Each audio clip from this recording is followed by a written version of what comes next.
Hi, today I'm going to talk about protein bar essentials. So a lot of clients will come to me and they will be, let's say, stuck for a mid-afternoon, maybe even a breakfast, kind of a snacky type meal that they could have in between their main meals, and they sometimes ask me about, well, what about using protein bars?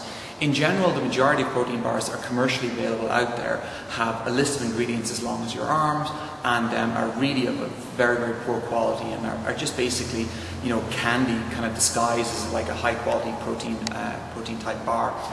So what we want to go through today is what you should be looking out for with a good protein bar or just a good nutrition bar in general, and I'll make some recommendations on making your own, and even if you don't want to make your own, I'll tell you where you can go and buy some really high quality protein bars, or as I said, nutrition bars.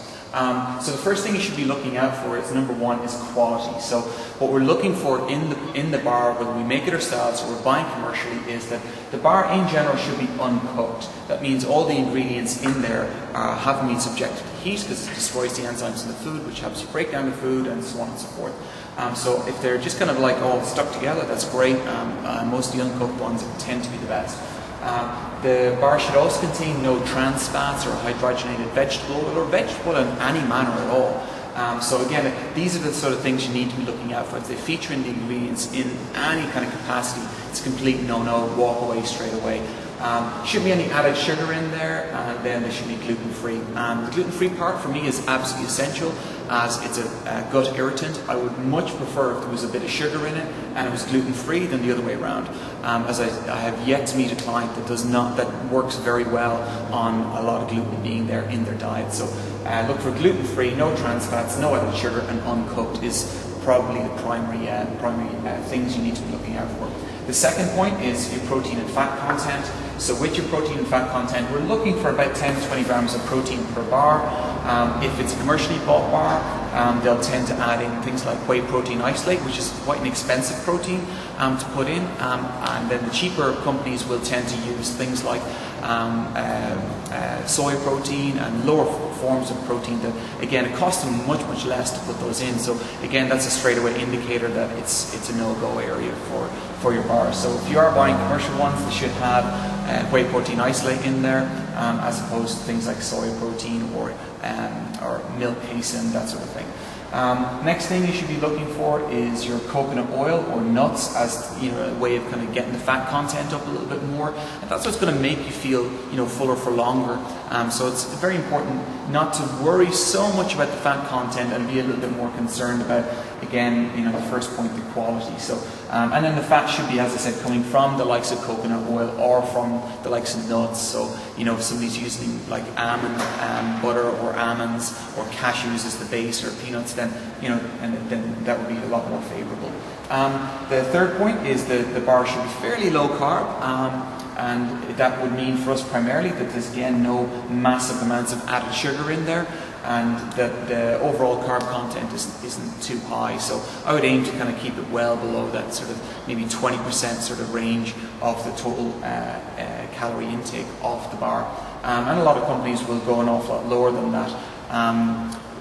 Point number 4 then is, if you're making your own homemade bar or paleo bar or primal bar or whatever template you want to follow, there's always that big discussion as to whether it's paleo or whether it's primal or not, then I would suggest I have another video, it's called Ultimate Energy Bars, so if you just check it out, it's on my YouTube site there as well, and they look a little bit like this. So I've just got 2 here I took out of the fridge, and I left them in the fridge because they're made out of, one of the main ingredients is coconut oil, so they'll tend to kind of get a little bit soft if you leave them out, so I just took them out of the fridge, and you should notice they're kind of a little bit shiny there as well at the bottom because of the coconut oil. And all I've done is used a mixture of nuts, desiccated coconut oil, very dark chocolate, like 75, 85%. And then some people I know add in like a whey protein into their protein bars as well, and then just stick them in the fridge. So again, there's no cooking, we're just blending all of these ingredients up. I've added in some 100% cocoa nibs in there as well, so it's a little bit crunchy along with the nuts. I sometimes add in some raisins, some goji berries. Yes, it will increase the carb intake a little bit more, so if you're a bit more concerned about that, you can leave stuff like that out. But I feel that you just need a little bit of let's say, berries in there just to balance it out a little bit more. The last one, and sorry, if you are making those, just make sure that you stick them in the fridge, let them set, cut them, and then you can take them out, leave them in 4 packs, and leave them in the fridge when you're not using them. Do freeze, so you can make them in batches and leave them in the fridge and have them ready to go.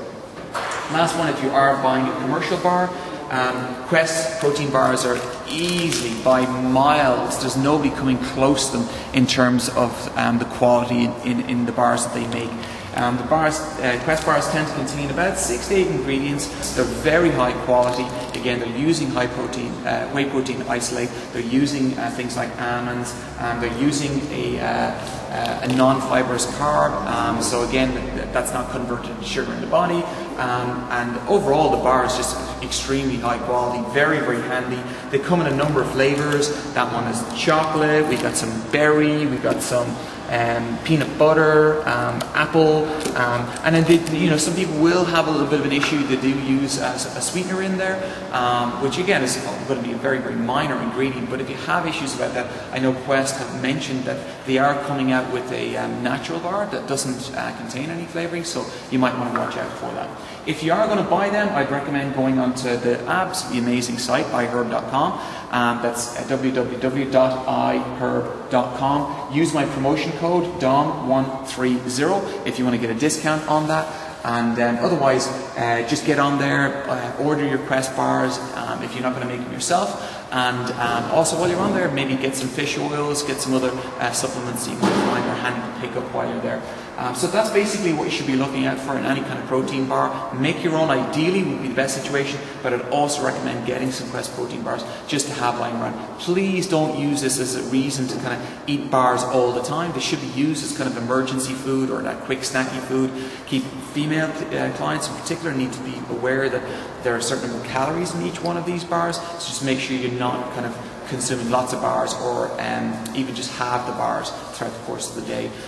So hopefully that was of help to you, and that's what you should be looking out for in any of your nutrition or protein bars. Thanks for your time.